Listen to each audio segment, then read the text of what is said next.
श्रावण के महीने में सारे व्रत आते हैं, बहुत सुंदर सुंदर। छोटी तीज का व्रत भी अभी आ जाता है, बड़ी तीज का व्रत भी आ जाता है।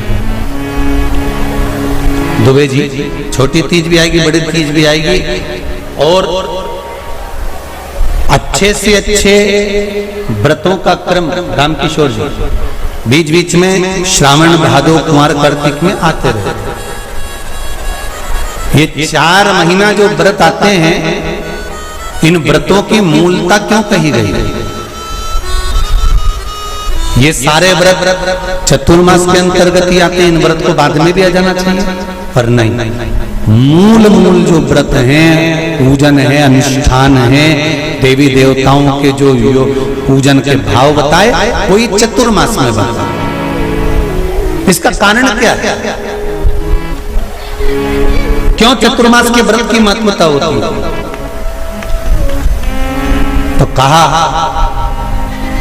इस चातुर्मास के अंतर्गत स्त्री नारी जो व्रत धारण करती है, हाथों में चूड़ा पहनना, पाँव में पायल पहनना, महावुर लगाना, मेहंदी लगाना, ये जितने छोटी तीज, बड़ी तीज और अन्य तीजों आएंगे, त्योहार आएंगे चतुर्मास में, माताएं हरतालिका तीज हुई, छोटी तीज, बड़ी तीज हुई, भादों के कोई व्रत हुए, अनुष्ठान हुए, छठ हुई, पूजन, जो भी माताएं पूजन करेंगी उसके अनुसार वो हाथों में, शरीर पर 16 श्रृंगार धारण करती हैं, बहुत सारे श्रृंगार धारण करती हैं, और श्रृंगार धारण करने के साथ साथ माताएं अखंड सौभाग्य की वस्तुएं भी इन 30 त्योहार पर दान करती हैं।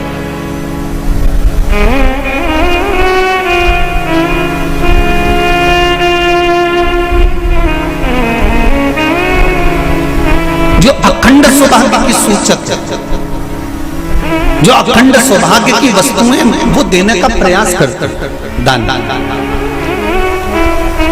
क्यों जीजियो, एक बात बताओ, जितने भी माताएं कथा सुन रही हैं और जितने फेसबुक यूट्यूब पर सुन रहे हैं और जितने आस्था चैनल पर सुन रहे हैं, श्रावण के महीने की श्रावण शिव महापुराण की कथा सुन रहे हैं, एक बात दिल से बताना, जितनी सौभाग्यवती माताएं होती हैं, ये संक्रांति पर भी 13 चीजें दान करती हैं, 14 चीजें दान करती हैं।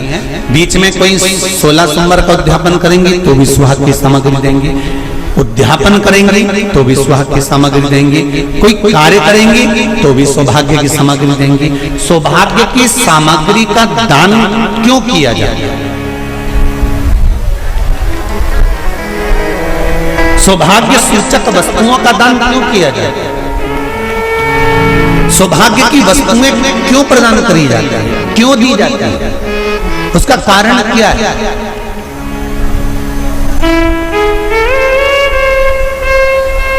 क्यों देते? महाराज, भारत की भूमि की सौभाग्यवती माताओं का एक मन की अभिलाषा रहती है, भारत की भूमि की माताओं की एक अभिलाषा रहती है कि जब उसके प्राण छूटे तो अखंड सौभाग्य धारण करके पति के कंधे पर और पुत्र के कंधे पर शमशान पर। ये भारत की भूमि की माताओं की सोच, उनके मन का संकल्प, उनके मन का भाव। और विदेश की माताओं का क्या संकल्प होता है? महाराज, भारत का एक संत विदेश गया, और भारत के संत जब विदेश गए तो वहां पर एक मां, एक स्त्री पति की कब्र के पास में बैठकर पंखा कर रही थी। भारत के संत को बड़ा दुख हुआ, देखो हमारे यहाँ की माताएं तो पति के साथ सती हो जाती हैं, हमारे भारत की भूमि की माताएं तो पति के साथ सती हो जाती हैं, पर ये तो विदेश की माताएं तो भारत की माता से भी बढ़कर है कि पति मर गया, कब्र के अंदर है, तो भी पंखा कर रही हैं। ये तो इनसे भी बड़ी है, भारत की माता से भी बड़ी ये विदेश की माता। तो भारत के संत से रहा नहीं गया, और भारत के संत ने जाकर पूछ लिया विदेश की माता से, माँ जी एक बात बताओ, हमारे यहाँ पति के साथ पत्नी सती हो जाती है, वो प्रथम गिनती में आती है, पर तुम तो उससे भी बड़ी हो कि पति मर गया उसके बाद भी उसकी कब्र को पंखा कर रही हो। इतने में विदेश की माता ने कहा, मैं पति को पंखा नहीं कर रही, हमारे यहाँ नियम है जब तक पति की कब्र नहीं सूख जाए हम दूसरी शादी नहीं कर सकते, इसलिए पंखे से सुखा रहा।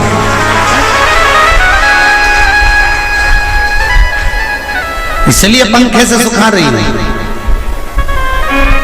मेरे भारत की माताओं में और विदेश की माताओं में अंतर है साहब। मेरे भारत की माताएं अखंड सौभाग्य की वस्तुएं धारण कर अपने आप को गौरवान्वित महसूस करती हैं, और विदेश की माताएं ये सब वस्तुएं उतार कर गौरवान्वित महसूस करती हैं।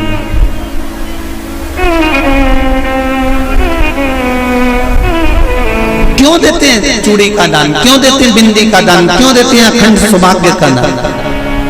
किस महाराज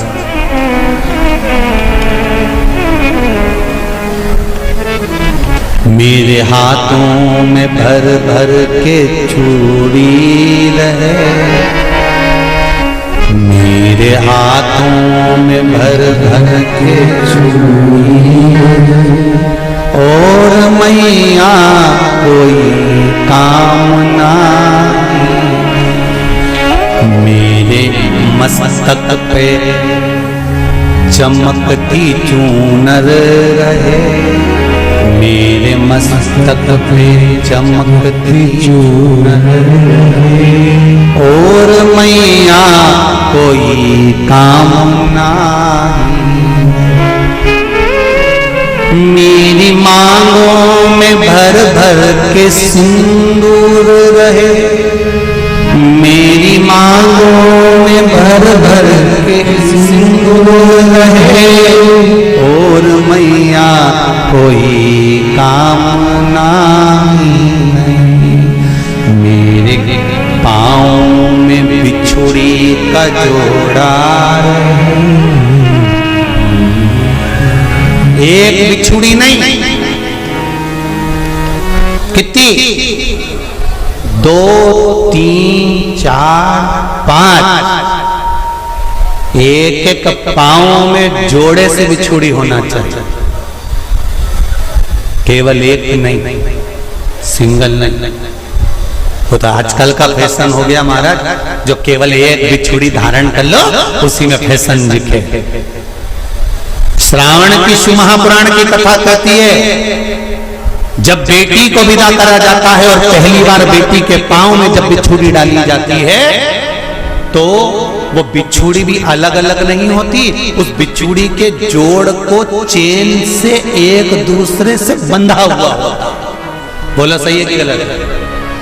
जितने आस्था चैनल पर कथा सुन रहे हैं, जितने फेसबुक पर सुन रहे हैं, यूट्यूब पर सुन रहे हैं, सुन लेना कि मेरे भारत की माताओं का जब पाणी ग्रहण संस्कार किसी बेटी का होता है, उसके पांव में जब पहली बार बिछुड़ा पिनाया जाता है, बिछुड़ी पिनाई जाती है, तो वो बिछुड़ी भी एक दूसरे से बंधी हुई होती है, चेन से बंधी हुई होती है। उसको अलग अलग वाली बिछुड़ी शादी के मंडप में नहीं पहनाई जाती। क्यों? जैसे ये बिछुड़ी एक दूसरे से पांव में बंधी हुई है, तुम्हारी जिंदगी अंतिम श्वास तक ऐसी ही बंधी की बंधी रहे, यही वर्णन है। तो अब माताओं ने थोड़ा सा फैशन चेंज कर दिया, अब पांव में ज्यादा बिछुड़ी नहीं पहनती, गड़ती है, चुभती है, एक बिछुड़ी धारण है। महाराज पर नहीं, बिछुड़ी भी दो हो, जोड़े से। हमारी माताएं, भारत की भूमि की जो माताएं हैं, ये चूड़ी भी हाथ में पहनती है तो जोड़े से पहनती है। बोलो जैसा सही है कि गलत है? एक अकेली चूड़ी माताएं हाथ में धारण नहीं करती हैं। अगर भारत की भूमि की संस्कारित माताएं हैं और भारत की भूमि की सभ्यता और संस्कृति को जानती है तो अकेली चूड़ी नहीं, जोड़े की चूड़ी पहनेगी, 2 चूड़ा डालेगी, 4 डालेगी, 12 डालेगी, पर सिंगल नहीं, अकेले। और सरल भाषा में समझ लो, हमारे यहां ठेले पर लेने जाओ तो जो केले अपन खाते हैं वो भी सिंगल नहीं देते, उसको भी जोड़े से दिया जाता है। 2 दूं की 12 दूं की आधी दर्जन दूं की 1 दर्जन।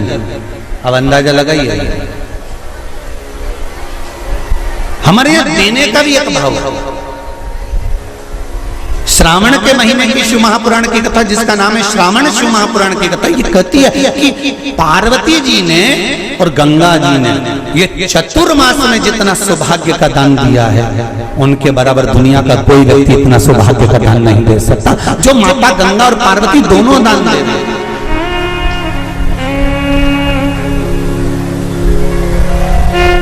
प्रतिदिन दे रहे हैं। और अब तो फैशन आ गया, तुम लोगों जो सौभाग्य का दान देते हो प्लास्टिक की डलिया में देते हो, पर एक एक पुराण को उठा कर देख लेना, एक एक उद्यापन को उठा कर देख लेना, जितनी तुम कथा तुम्हारे घर में छोटी छोटी कथाओं की पोथियां पड़ी हो उनको उठा कर देख लेना, उसमें नहीं लिखा कि प्लास्टिक की डलिया में सौभाग्य की वस्तु का दान दिया जाता है। उसमें लिखा है बांस की पिटारी में, बांस की डलिया में सौभाग्य की वस्तुओं का दान दिया गया। क्यों? क्योंकि बांस वंश की वृद्धि करता है, बांस सौभाग्य की वृद्धि करता है, और बांस अखंड सौभाग्य, जैसे बांस का पौधा बढ़ते चले जाता है, बढ़ते चले जाता है, उसी तरह बांस की डलिया में जब दान दिया जाता है, बांस की टोकनी में जब दान दिया जाता है, तो ये भाव रखा जाता है कि तुम्हारा सौभाग्य ऐसे ही बढ़ता रहे। पर अब थोड़ा सा फैशन चेंज हो गया, तो प्लास्टिक की डलिया, पर प्लास्टिक की नहीं। महाराज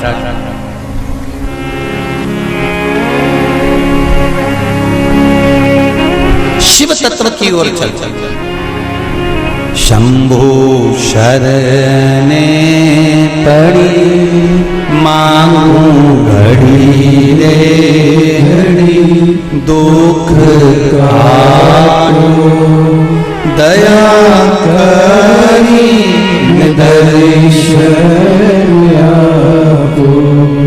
तो गंगा मैया और पार्वती मैया चतुर्मास के अंतर्गत जो त्योहार पड़ता है, चतुर्मास के अंतर्गत जो व्रत पड़ते हैं, ये किसी दूसरे के नहीं है।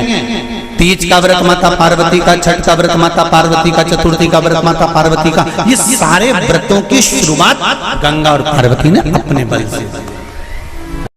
बोलो हर हर महादेव। ये अपने बल से बनाना, अपने बल से।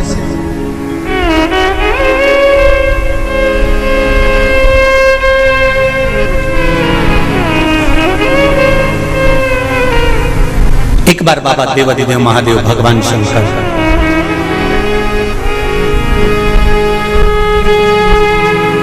भोलेनाथ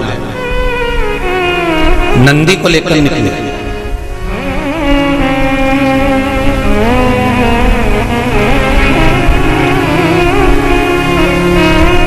और नंदी को लेकर जब भोलेनाथ जी चले,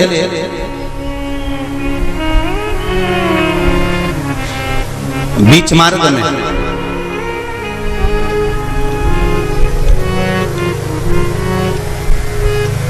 जिस चंचुला देवी का पति बिंदुक के प्राण छूटे थे,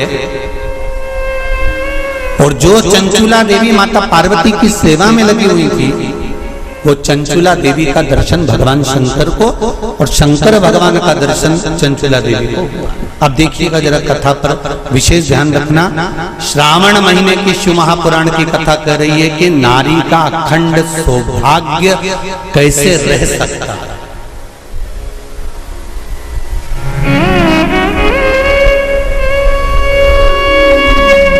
अपने घर के बच्चों को, अपने घर की बेटियों को, बेटों को, अपने घर की बहुओं को, अपने परिवार को कैसे एकजुट कर कर एक साधना में रखा जा सकता है, वो शिव महापुराण।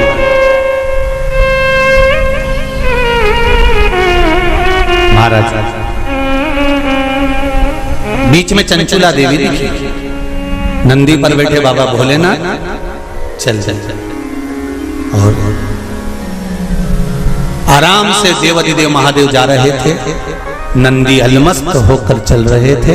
हाथ में बाबा के त्रिशूल, त्रिपुंड, मस्तक पर भस्म रमाए हुए, जटा जूट बांधे हुए, मस्तक पर सुंदर चंद्रमा है और गंगा की धार बहते बहते देवाधिदेव महादेव चंचुला के सामने आ गए। चंचुला वो जिसका पति बिंदु प्रेत योनि में पड़ा हुआ था और बेदब्य था, उस चंचुला ने धारण कर रखी थी। उसका पति जीवित नहीं था।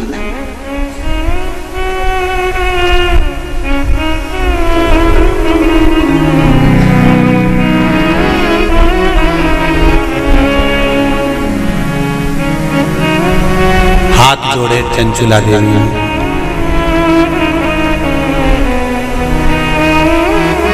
और निवेदन करा, महाराज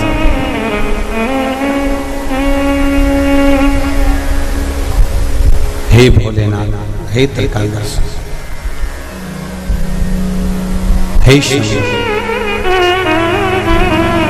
अरे वो काशी रेवण वाले की,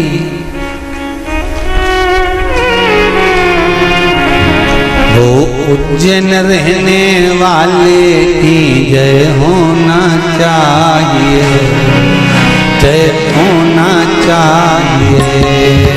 ओ काशी रहने वाले की, ओ उज्जैन रहने वाले की जय होना चाहिए, जय होना चाहिए। घर घर में भोले बाबा की, घर घर में शंभो बाबा की जय होना चाहिए, जय होना चाहिए। घर घर में भोले बाबा की जय, शंभो बाबा की जय होना चाहिए, जय होना चाहिए। घर घर में भोले बाबा की, घर घर में शंभो बाबा की जय होना चाहिए, जय होना चाहिए। घर घर में भोले बाबा की, घर घर में शंभो बाबा की जय होना चाहिए, जय होना चाहिए। आनंद में दोनों हाथों से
भक्तों का उद्धार किया, भस्मा को मार दिया, भक्तों का उद्धार किया। वो भस्मा मारण वाले की, वो भस्मा मारण वाले की, वो भस्मा मारण वाले की, वो भस्मा मारण वाले की जय होना चाहिए, जय होना चाहिए।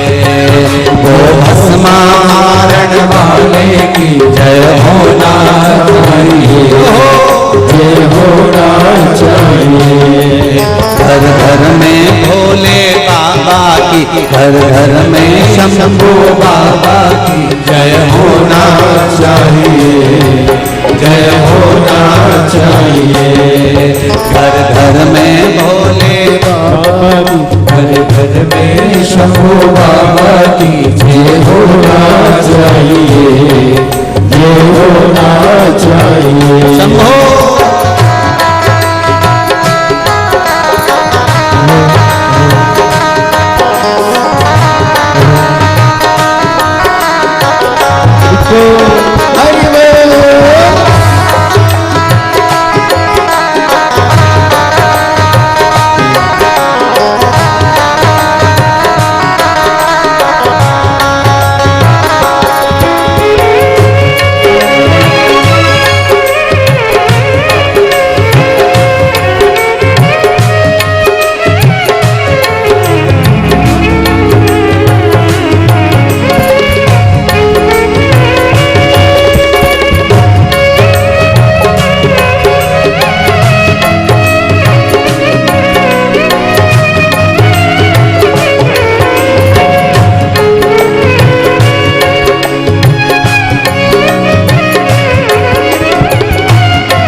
भक्तों का उद्धार किया, तारका को मार दिया, भक्तों का उद्धार किया।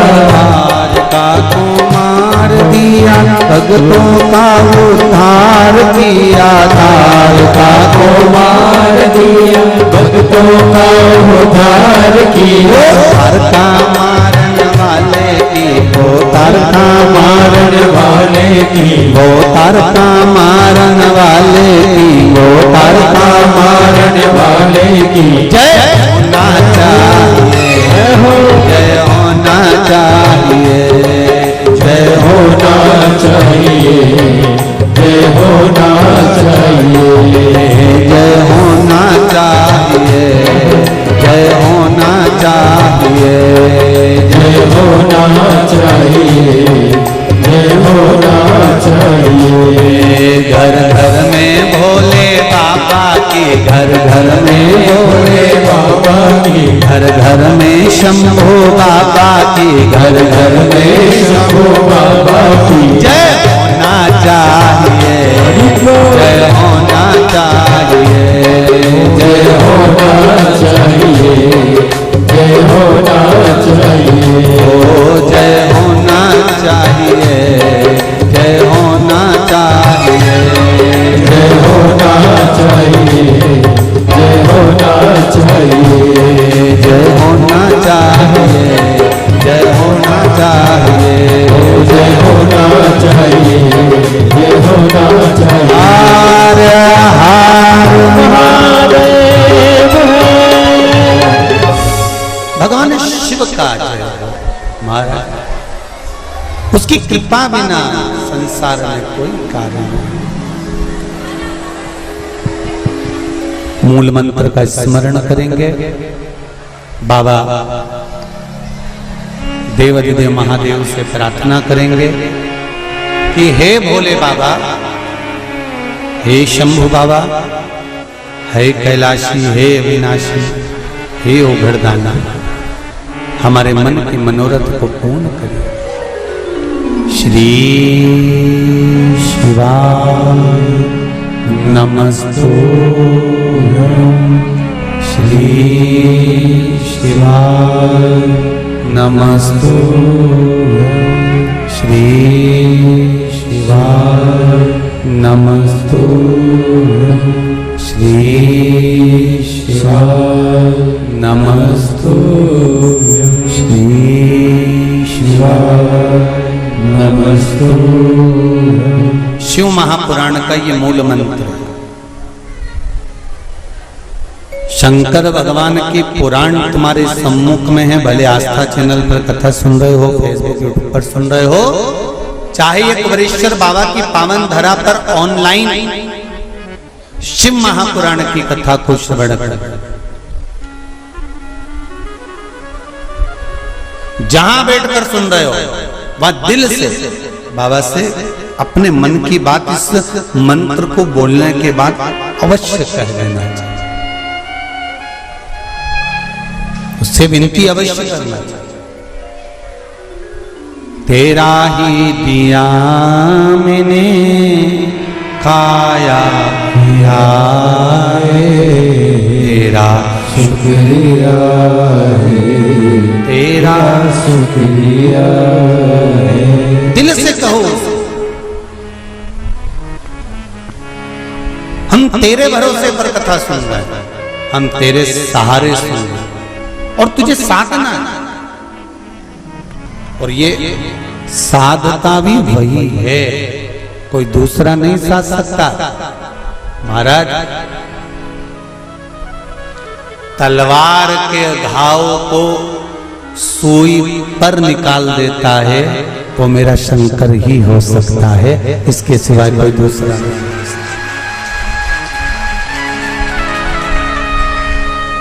तलवार के घाव को अगर सुई पर निकाल रहा है तो वो शिव है। जो हादसा हुआ पूर्णिमा पर, वो अगर दिन में होता तो ये तलवार का घाव जैसा नहीं होता, और निकाल दिया सुई के घाव पर, सुई पर। ये शिव है, कोई दूसरा नहीं। ये शंकर है, कोई दूसरा नहीं। वो कुबेरेश्वर महादेव है, साधारण नहीं हो सकता। भक्ति अविरल हो,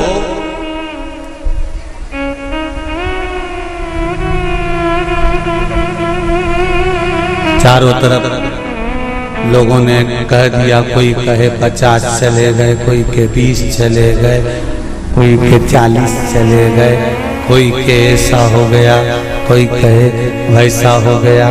पर प्रकृति के आगे कुछ नहीं। कब कोरोना महामारी आकर चली जाती है, कब हवा तूफान आकर चले जाता है, किसी को नहीं। ये तो शिव है जो सादा चंचुला।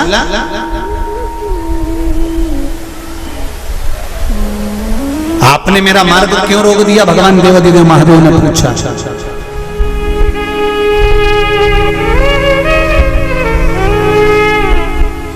आपने मेरा मार्ग क्यों रोका है? इस मार्ग को रोकने का कारण क्या? किस लिए रोका है? चंचुला देवी की आंख में जल भरा हुआ।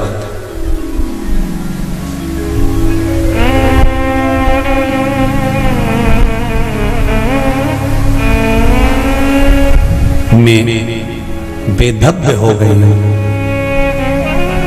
चंचुला देवी कहती हैं, मेरे पति के धाम को मुझे वापस जाना है। जिस लोक में मेरा पति रहता है मुझे उस लोक में जाना है। शंकर भगवान ने एक बात बड़ी सुंदर कही चंचुला देवी को, आपको मालूम है? चंचुला,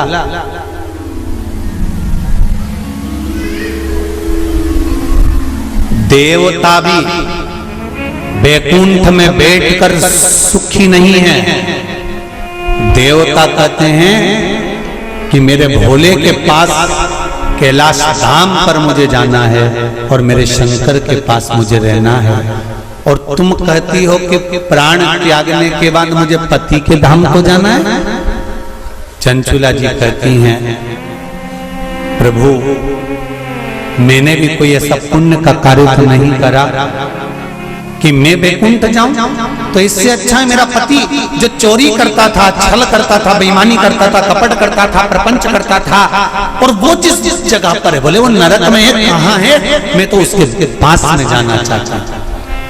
शंकर भगवान ने कहा कि चंचुला तुम मृत्यु लोक में आई हो और पृथ्वी पर आने पर तुम्हारा पति प्रेत योनि में पड़ चुका है, तो क्या तुम प्रेत योनि में जाना पसंद करोगे? ध्यान देना रे भाई, अगर कोई भूत बन गया, प्रेत बन गया, तो तुम भी भूत प्रेत बनना पसंद करोगे क्या? अरे बोलो तो जम के, नहीं ना। तुम क्या करना पसंद करोगे कि अगर कोई भूल से भी भूत बन गया है, प्रेत बन गया है, शिव महापुराण की कथा कहती है अगर बिंदु का प्रेत योनि में चला गया है, तो तुम्हारा फर्ज है, अगर परिवार का कोई सदस्य अगर प्रेत योनि में पड़ा हुआ है, तो उस प्रेत योनि से मुक्त कराकर परमात्मा के चरणों में जाकर रख देना, ये परिवार के सदस्य का कर्तव्य बनता है। इसलिए चंचुला देवी, तुम्हारा पति प्रेत योनि में है, तुम प्रेत योनि में जाने का विचार मत करो। चंचुला देवी, तुम तो एक काम करो कि वो पति प्रेत योनि से छूट जाए, उसके लिए क्या करा जाए वो विचार करा जाए। जैसे श्रीमद् भागवत कथा में आता है, आत्मदेव नाम का ब्राह्मण जिसके घर में संतान नहीं, पुत्र हुआ, धुंधकारी नाम रखा, सखी के घर से लेकर।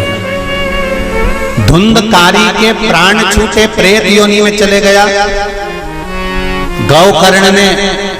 गौकर्ण को मालूम पड़ा कि मेरा भाई प्रेत योनि में पहुंच गया है, तो गौकर्ण ने तर्पण आदि क्रिया करना प्रारंभ करी, भजन करना प्रारंभ करा, कीर्तन करना प्रारंभ करा, स्मरण करना प्रारंभ करा, मंत्र जाप करना प्रारंभ करा। और गौकर्ण ने उस मंत्र जाप के बल पर, उस भागवत कथा के बल पर, भगवान के बल पर, भगवत भजन के बल पर अपने भाई को प्रेत योनि से मुक्त करा दिया।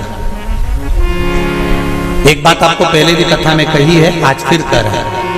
शिव महापुराण की कथा सुनकर जो जहां से निकल कर जाता है, उस जगह पर जितनी जीवात्माएं कहीं एक्सीडेंट में, कहीं गर्भ में, कहीं कैसे ना कैसे शांत हो जाती हैं, वो जीवात्माओं पर हमारे शरीर की तरंग जब लगती है, जो कथा सुनकर जाता है, उसके शरीर की मात्र जो हवा लगती है, छूकर जाने वाली हवा, उसके द्वारा भी कोई प्रेत योनि में पड़ा हुआ होता है तो उसकी मुक्ति हो जाती है। ऐसी शिव महापुराण, उसका भी मोक्ष हो जाता है।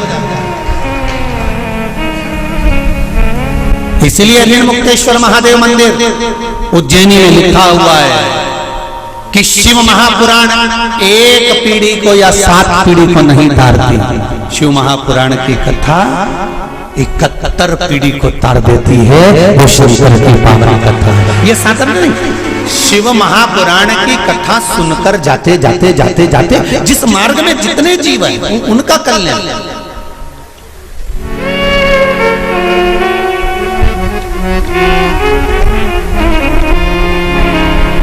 इतना तो करना स्वामी जब प्राण तन से मरना निश्चित है, प्राण छूटेंगे ये निश्चित है, कब छूटेंगे ये पक्का पता नहीं, किसकी कितनी उम्र है ये मालूम नहीं है।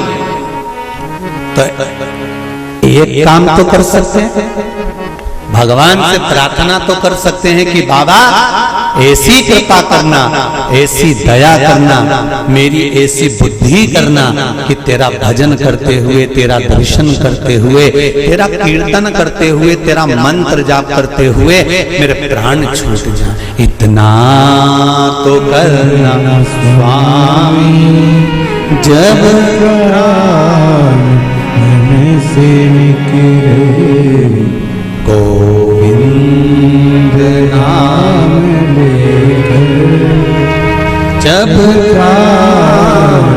मन से निकले। भगवान से इतनी प्रार्थना जरूर करना कि तेरे भजन करते करते, तेरा स्मरण करते करते, तेरा मंत्र जाप करते करते, तेरा कीर्तन करते करते, तेरी कथा श्रवण करते करते, दान पुण्य सत्कर्म करते करते, तीर्थ आदि करते करते, गंगा का स्नान, यमुना का स्नान, सरयू का स्नान करते करते, सारी पुरियों का स्नान करते, पूजन करते करते मेरे प्राण तेज में समा जाए। इससे बढ़कर कोई सुख जीवन का नहीं हो सकता, इससे बढ़कर कोई आनंद नहीं हो सकता।